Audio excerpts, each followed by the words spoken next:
saluons au nom de Jésus-Christ. Nous sommes dans la joie encore de nous rencontrer aujourd'hui, de bénir les responsables de l'Église Foi Victoire qui ont accepté de nous accorder chaque mardi pour étudier la parole de Dieu. Nous avons commencé à étudier les livres des Actes des Apôtres. Et pour continuer, j'aimerais prier pour que nous puissions vraiment entrer en profondeur. Si vous pouvez, nous pouvons nous incliner et prier. Père Céleste, au nom de Jésus-Christ, nous voulons vraiment te dire merci, Père, pour cette grâce que tu nous donnes, éternelle, d'étudier ta parole, notre Dieu. Ta parole nous fait du bien. Ta parole nous transforme, notre Dieu. Ta parole nous aide, Seigneur, à t'aimer. Nous aide, Seigneur, à te connaître davantage, notre Dieu. Merci, Seigneur, notre Dieu. Saint-Esprit, nous avons besoin de toi maintenant. La Bible nous dit, dès que le Saint-Esprit descendra sur vous, il vous conduira dans toute la vérité. Il vous enseignera toutes choses. Saint-Esprit, enseigne-nous, éternel. Merci puisque tu es là, Saint-Esprit. Merci puisque tu nous enseignes, notre Dieu, pour ta seule gloire. Au nom de Jésus-Christ. Amen. Oui, bien-aimés, le mardi passé, nous avons abordé le chapitre 13. Donc, le chapitre 13 et 14 parlent du premier voyage missionnaire de Saul et Barnabas. Le chapitre 13, il y a 4 points que nous allons vraiment étudier. Si nous ajoutons le chapitre 14, là, on aura 6 points. C'est-à-dire, dans le chapitre 14, nous aurons seulement 2 points. Et dans le chapitre 13 que nous allons aborder encore aujourd'hui, nous aurons 4 points. Nous avons vu dans le chapitre 13, il y a 4 points. Le premier point, je vais aborder sur le Saint-Esprit et l'Église envoient Saul et Barnabas. Ça, c'est le premier point que nous allons voir. Le deuxième point, nous parlerons les discours de Paul à Antioche de Pisidie. Paul parlait sur la mort de Jésus-Christ. Le troisième point, nous allons parler le message de Paul. Dans ce message de Paul, il va nous parler sur la résurrection de Jésus-Christ. Donc, Christ est ressuscité d'entre les morts. Et le quatrième point, nous allons voir les résultats de la prédication de Paul à Antioche de Pisidie. Je disais que dans le premier chapitre, nous allons étudier le Saint-Esprit et l'Église envoient Saul et Barnabas. Vous pouvez lire chapitre 13, du premier verset et 12e verset. Le deuxième point, nous allons étudier les discours de Paul à Antioche de Pisidie, le message « Christ est mort », chapitre 13, le verset 13 au verset 29e. Le troisième point, nous allons voir le message de Paul. Paul est en train de prêcher « Christ est ressuscité d'entre les morts ». Là, nous pouvons voir chapitre 13, 30 à 41. Et le dernier point dans le chapitre 13, nous allons voir les résultats de la prédication de Paul à Antioche de Pisidie. Là, nous pouvons lire le verset 42 jusqu'au verset 52. Avant d'entrer dans le vif de notre étude d'aujourd'hui, nous revenons à la lecture de la parole de Dieu. C'est comme c'est l'étude biblique, nous allons lire la parole de Dieu.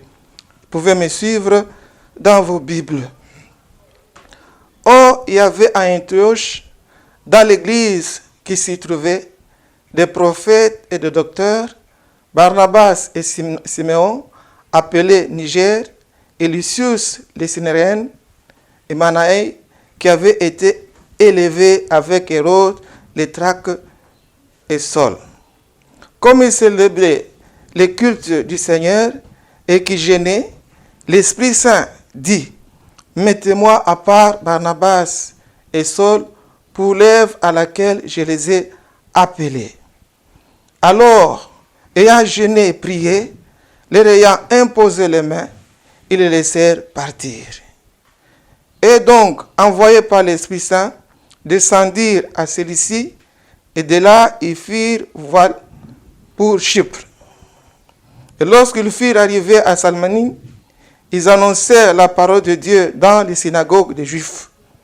Or, ils avaient aussi Jean pour aide. Ayant ensuite traversé toute l'île jusqu'à Paphos, ils trouvèrent un certain magicien faux prophète juif nommé Bar-Jésus, qui était avec le proconsul Serge Paul, homme intelligent. Celui-ci ayant fait appeler Barnabas et Saul, demanda entendre la parole de Dieu. Mais Élymas, le magicien, leur résistait, cherchant à détourner le proconsul de la foi. Mais Saul, appelé aussi Paul, rempli d'Esprit Saint, ayant les yeux arrêtés sur lui, et dit, « Ô homme rempli de toute ruse, de toute fraude, fils du diable, ennemi de toute justice, ne cesseras-tu point de pervertir les voies du Seigneur qui sont droites?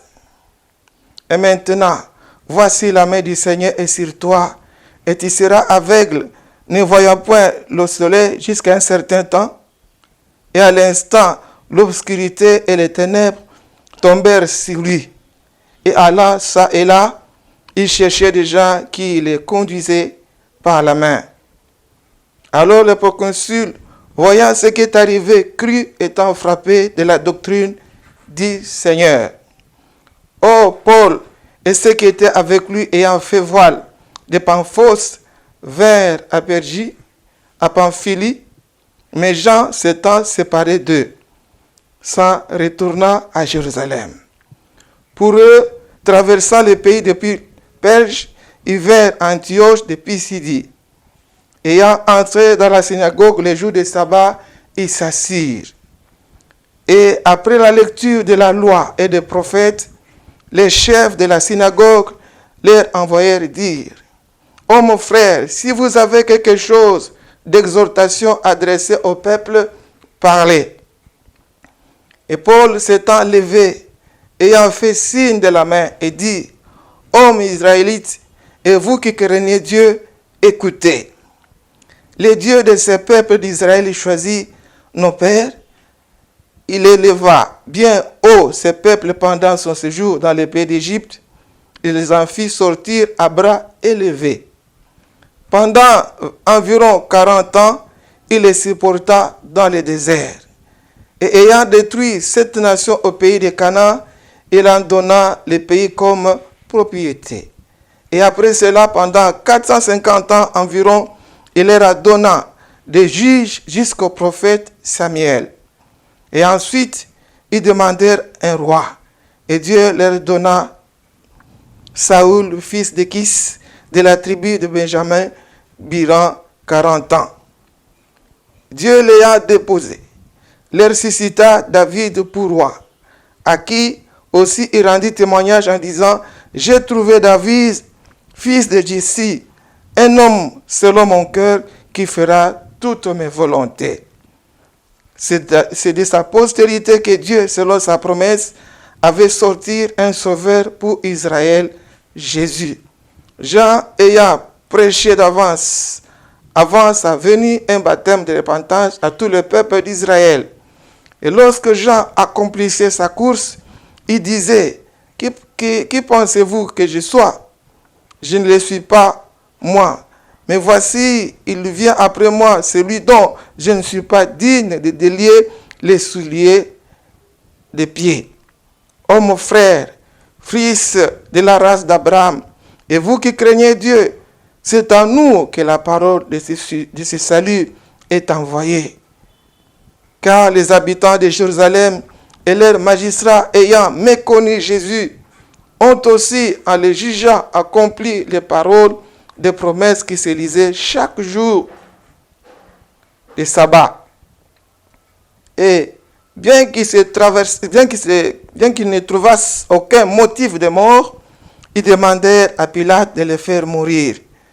Et après qu'ils eurent accompli tout ce qui avait été écrit de lui, après l'avoir descendu du bois, ils le mirent dans un sépulcre. Mais Dieu l'a ressuscité d'entre les morts. Il est apparu pendant plusieurs jours à ceux qui étaient montés avec lui de la Galilée à Jérusalem, lesquels sont maintenant ses témoins fidèles auprès du peuple. Et nous aussi, nous avons annoncé la bonne nouvelle quant à la promesse faite au Père. Que cette promesse, Dieu l'a accomplie pour nous, les enfants, ayant ressuscité Jésus, comme aussi il est écrit dans le psaume second, tu es mon fils, je t'ai fait engendrer aujourd'hui. Oh, qu'il est ressuscité d'entre les morts, de telle sorte qu'il ne retournera plus à la corruption. Il a dit ainsi, je vous donnerai les choses saintes de David qui sont certaines. C'est pourquoi aussi il dit, dans un autre endroit, tu ne permettras point que ton sein voie la corruption. Car David, après avoir à son temps servi au dessein de Dieu, s'est endormi et a été réuni à ses pères, et il a vu la corruption. Mais celui que Dieu a ressuscité n'a point vu la corruption. Sachez donc, ô mon frère, que c'est par lui que la rémission des péchés vous est annoncée, et que de toutes les choses dont vous n'avez pas eu justifié par la loi de Moïse, c'est en lui que tout croyant est justifié. Prenez donc garde qu'il vous arrive ce qui était dit dans les prophètes. Voyez, contenteurs, et soyez étonnés et disparaissez, car je vais faire une œuvre en vos jours, une œuvre que vous ne croirez point si quelqu'un vous la raconte. Et comme il sortait, il les priait de leur annoncer les mêmes choses le sabbat suivant. L'assemblée fut dissoute, beaucoup de Juifs et de prosélytes pieux suivirent Paul et Barnabas qui, s'entretenant avec eux, les persuadaient de rester attachés à la grâce de Dieu. Le sabbat suivant, presque toute la ville s'assembla pour entendre la parole de Dieu. Mais les Juifs, voyant ces foules, furent remplis de jalousie. Ils s'opposèrent à ce que disait Paul, contredisant et blasphémant. Et Paul et Barnabas s'en disant dire, c'était à vous premièrement qu'il fallait annoncer la parole de Dieu. Mais puisque vous la rejetez et que vous ne jugez pas digne de la vie éternelle, voici, nous tournons vers les païens. Et car le Seigneur nous l'a ainsi commandé, j'étais établi pour être la lumière des nations, afin que tu sois un salut jusqu'aux extrémités de la terre. Les païens, en entendant cela, étaient dans la joie et glorifiaient la parole du Seigneur, et tous ceux qui étaient destinés à la vie éternelle crurent. Or, la parole du Seigneur se répandait par toute la contrée. Mais les Juifs excitèrent les femmes dévotes de distinction et les principaux de la ville, et ils provoquèrent une persécution contre Paul et Barnabas, les chasseurs de leur territoire. Mais ceux-ci, ayant secoué la poussière de leurs pieds, comme eux, allèrent à Icône. Et les disciples étaient remplis de joie et d'Esprit Saint. Amen. Une bonne lecture, une longue lecture, ça nous a fait du bien. Le chapitre 13, comme je disais, le premier point que j'ai abordé la semaine passée, je reviens encore pour que nous puissions bien comprendre l'Esprit Saint et l'Église envoient Paul et Barnabas. Ça, nous pouvons lire le premier point du premier verset jusqu'au deuxième verset. Dans ce chapitre, c'est l'Église c'est le Saint-Esprit qui envoie Paul et Barnabas dans la mission. Les membres de l'Église, ils étaient contents de voir comment Paul et Barnabas, ils ont accepté cette mission d'aller apporter la nouvelle dans un autre milieu. Donc, c'est-à-dire, les missionnaires et l'Église étaient totalement soumis sous la direction du Saint-Esprit. C'est le Saint-Esprit qui a envoyé Paul et Barnabas pour aller évangéliser. J'ai essayé un peu de faire rire les gens la fois passée en disant, quand Dieu t'envoie, il ne te laisse pas seul. Il t'accompagne. Si Dieu t'envoie en Bujumaï, il est avec toi en Bujumaï. Si Dieu t'envoie à Likasi, il t'envoie à Likasi. Voilà ce qui est bon d'être avec Dieu. Si peut-être le frère Madi, Dieu l'envoie aux États-Unis, il va rester son chef ici à Kinshasa, il va aller se débrouiller aux États-Unis. Mais si c'est Dieu qui l'envoie, Dieu va l'accompagner. Voilà ce que nous avons essayé un peu de voir dans les chapitres, dans le premier point.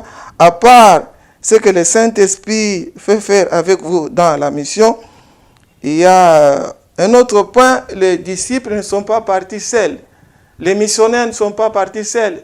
Il y a un jeune frère, il a eu aussi la joie de les accompagner. Ce frère, Jean-Marc, n'a pas pris la charge de ces missionnaires. Ces missionnaires, c'était l'Église qui a préparé leur voyage. L'Église qui a pris la charge de ces missionnaires. Jean-Marc, et les accompagnait comme aide-serviteur. Il était là pour les aider. Et quand Barnabas et Paul, ils ont décidé de voyager. Et ils ont opté d'aller par l'île de Chypre.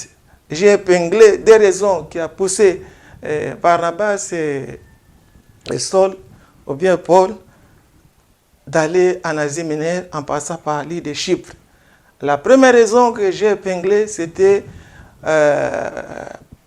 Barnabas voulait qu'il passe d'abord par l'île de Chypre, puis c'est sa patrie, le contrée ou le milieu où il a vécu. Il avait les soucis pour que ses concitoyens écoutent la parole, écoutent l'évangile de Jésus-Christ, écoutent la bonne parole pour qu'ils puissent se convertir. C'est là que j'ai posé la petite question pour savoir, est-ce que toi, tu as aussi les soucis de tes parents, pour que tes parents écoutent la parole de Dieu, tes amis, tes collègues de service, dans les quartiers.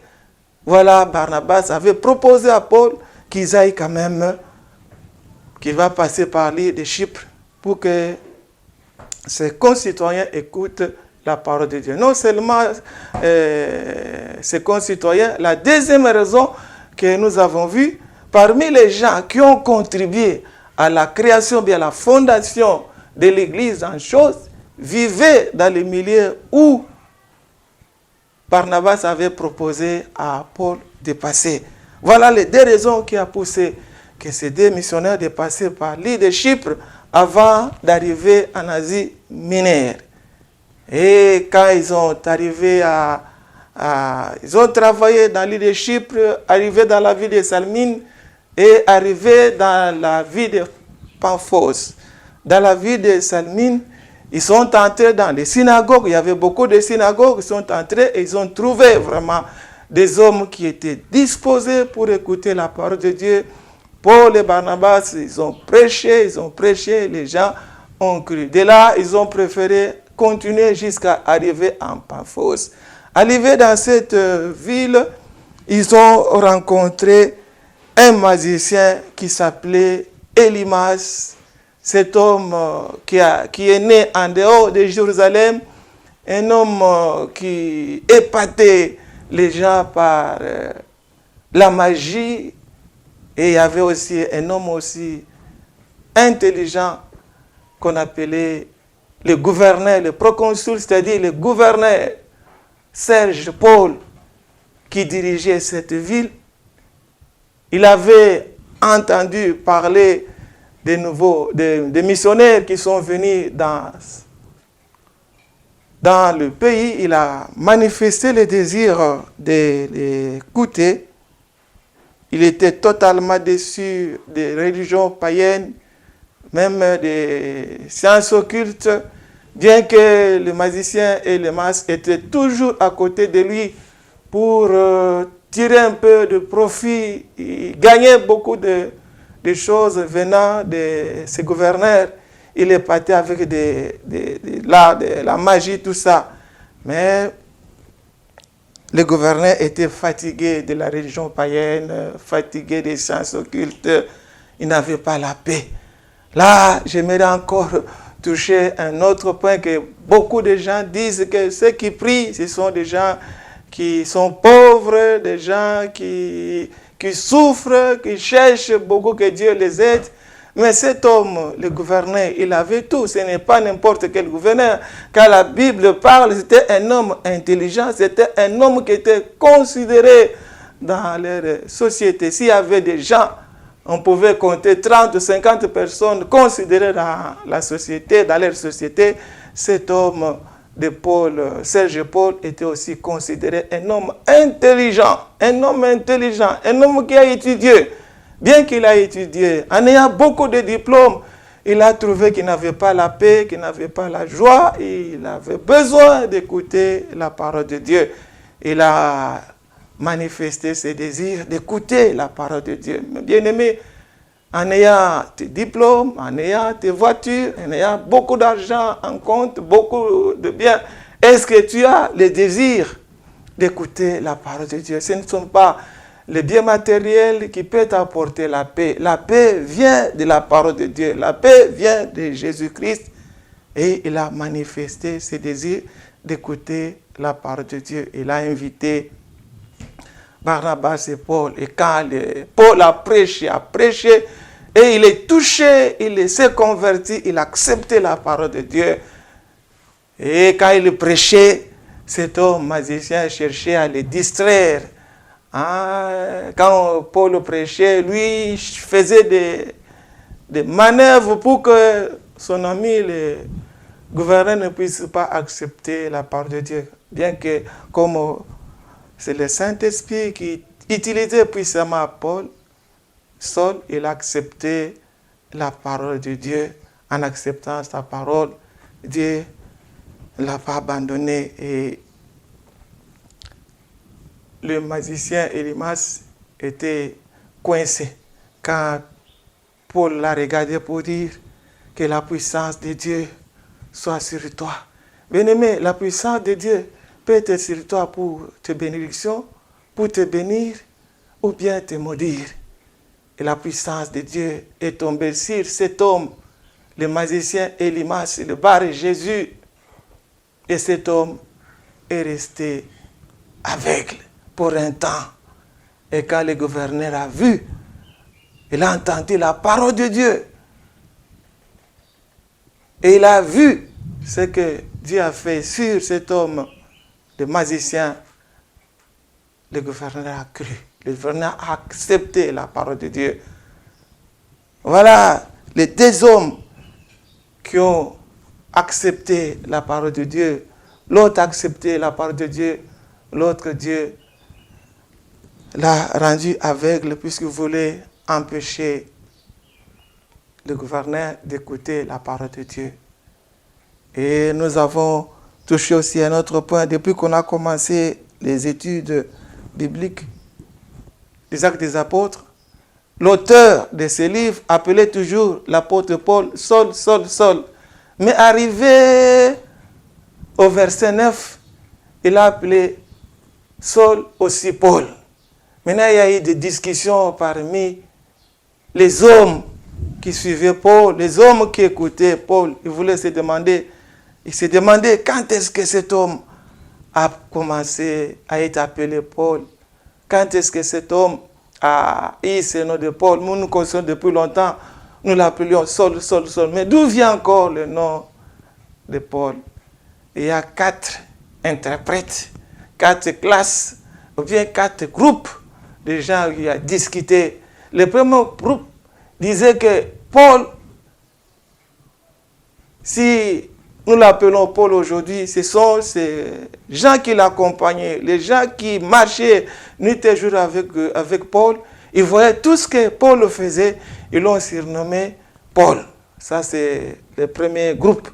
Le deuxième groupe disait non, Paul, c'est le jour où il a prêché les gouverneurs. Le gouverneur aussi s'appelait Paul.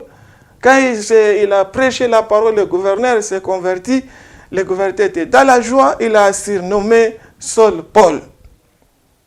Ça, c'est le deuxième groupe. Le troisième groupe disait non, ce n'est pas le gouverneur qui avait demandé que Paul porte son nom, mais c'est Paul lui-même. Quand il a prêché le gouverneur, il s'est converti, il a préféré prendre le nom de Paul. Mais les trois groupes-là, je ne suis pas tellement pour ces trois groupes. Moi, je suis pour le troisième groupe. Le troisième groupe dit non, c'est depuis son enfance. Il s'appelait Saul et Paul. Il avait les deux noms depuis son enfance. Pourquoi? J'ai essayé un peu de lire moi aussi Actes des Apôtres, chapitre 16, les versets 13 et 38. Vous sautez encore, vous lisez chapitre 22, 25 à 28. Donc, le premier nom que Paul portait, qui s'appelait, portait le nom Saul, signifiait la nationalité, l'origine, sa nationalité. Il était juif. Donc, le premier nom signifiait la nationalité de Paul. Et le deuxième nom, qui signifie Paul, il a eu la deuxième nationalité quand il était encore enfant. Donc, dans les milieux païens, on l'appelait Paul. Donc, il avait acquis cette nationalité quand il était encore enfant. Donc, les deux noms, c'est le nom de Paul. Il ne faut pas suivre ce que les gens disent aujourd'hui. Quand quelqu'un se convertit, il doit changer le nom. Il change le nom. Paul a changé le nom. Non, c'est son nom. Donc, depuis son enfance, il s'appelait Saul Paul. Saul signifiait l'origine de sa nationalité. Et donc, Paul avait des nationalités. Il était juif et il était romain, si vous pouvez lire dans Actes chapitre 16, 37 à 38. Voilà, ça c'est le premier point. Après avoir terminé le premier point, nous abordons le deuxième point, qui se trouve dans le chapitre 13 à 29. Là, Paul arrive maintenant dans la ville d'Antioche de Pisidie. L'Antioche de Pisidie est totalement différent de l'Antioche de Syrie. L'Antioche de Syrie, c'est là où la mission a commencé. Mais l'Antioche de Pisidie, c'est la ville. Pierre est arrivé pour la première fois avec Barnabas. Ils sont entrés dans le temple. Ils ont commencé à prêcher. Là maintenant, nous voyons, dans le premier point, nous avons vu comment Jean-Marc accompagnait facilement. Il était dans la joie d'accompagner Paul et Barnabas.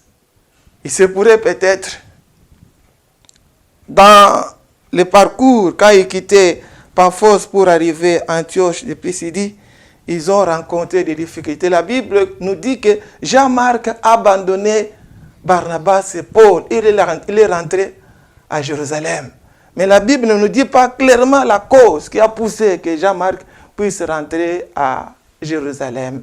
Peut-être il y avait des difficultés qu'il a rencontrées. Il a décidé de fuir, d'abandonner les missionnaires. Vous voyez, la plupart des jeunes, quand ils viennent au Seigneur, ils sont vraiment avec la joie. Ils voient que tout est facile. Et quand ils rencontrent parfois les difficultés, ils abandonnent facilement la vie chrétienne. Mais l'Éternel aime des serviteurs fidèles.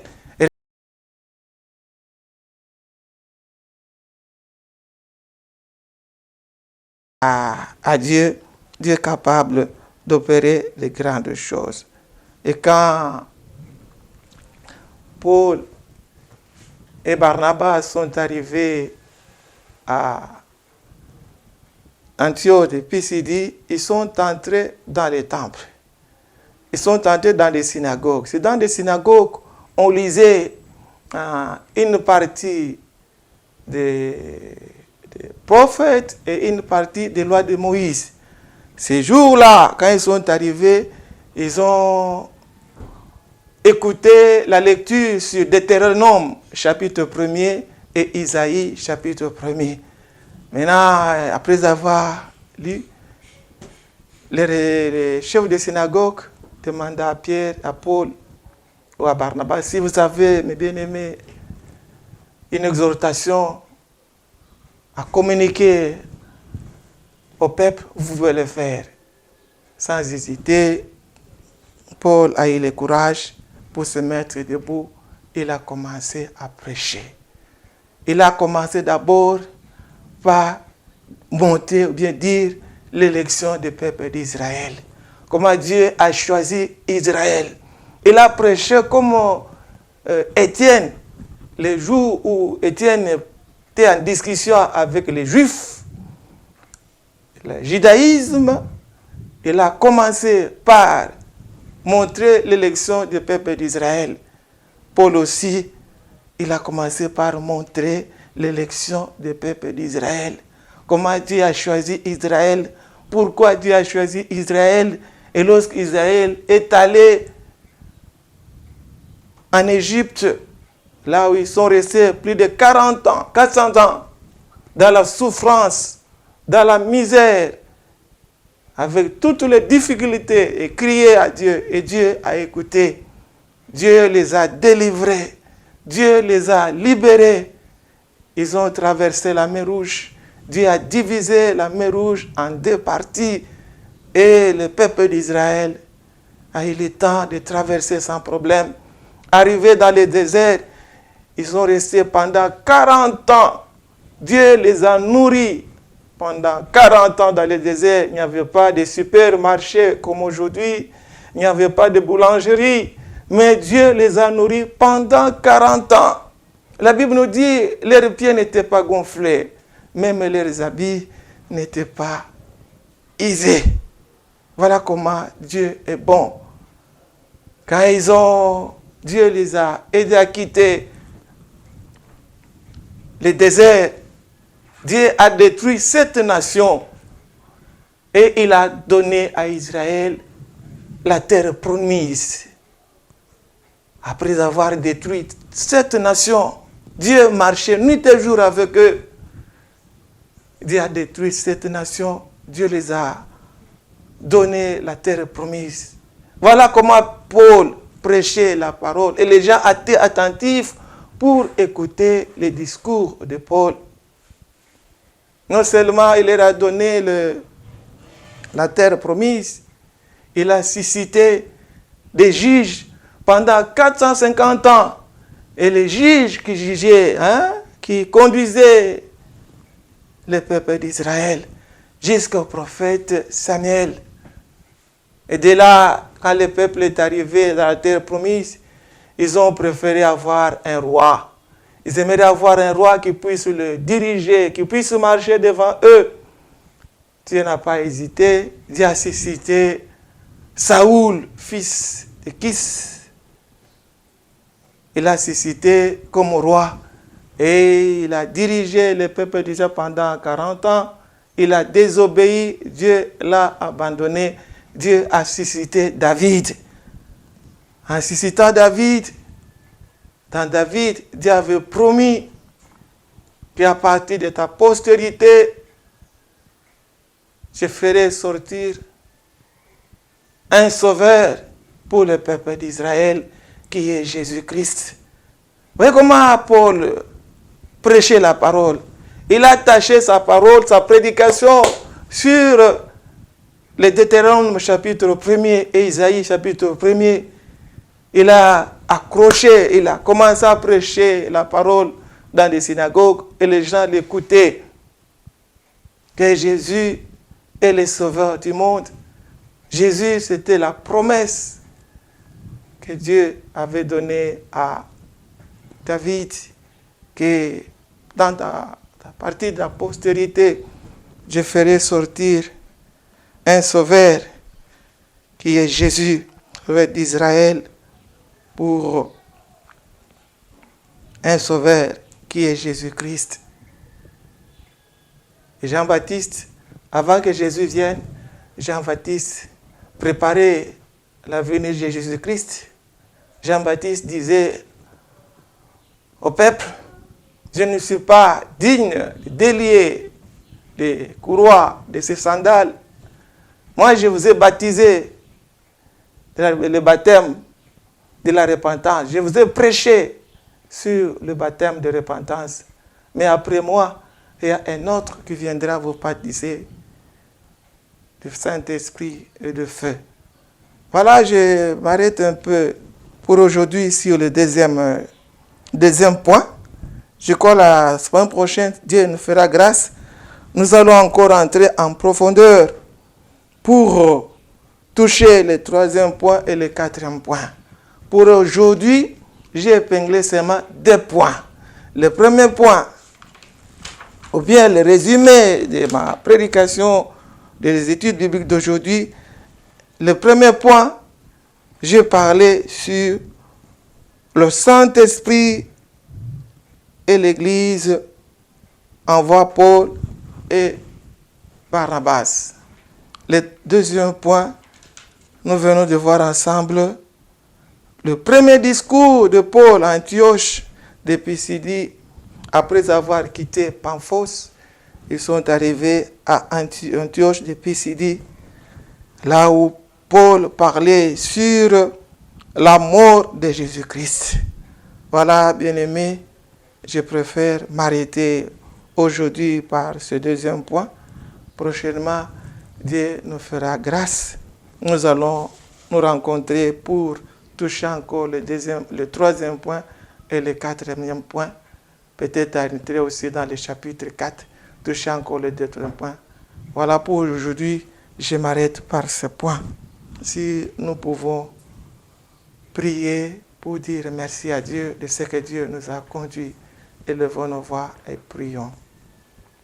Père Céleste, nous te disons encore merci. Tu nous as conduits encore aujourd'hui, Éternel, d'étudier ta parole. Nous avons touché 2 points dans ce chapitre. Le Saint-Esprit et l'Église qui envoie Paul, ou bien Saul et Barnabas, notre Dieu. Le deuxième point, c'est le discours de Paul dans l'Antioche de Pisidie, Seigneur. Paul parlait sur la mort de Jésus-Christ. Oh Dieu, nous te disons merci. Nous comptons, Seigneur, sur toi, Père. Bénis, Seigneur, notre Église. Bénis tous les membres de l'Église Foi Victoire éternelle.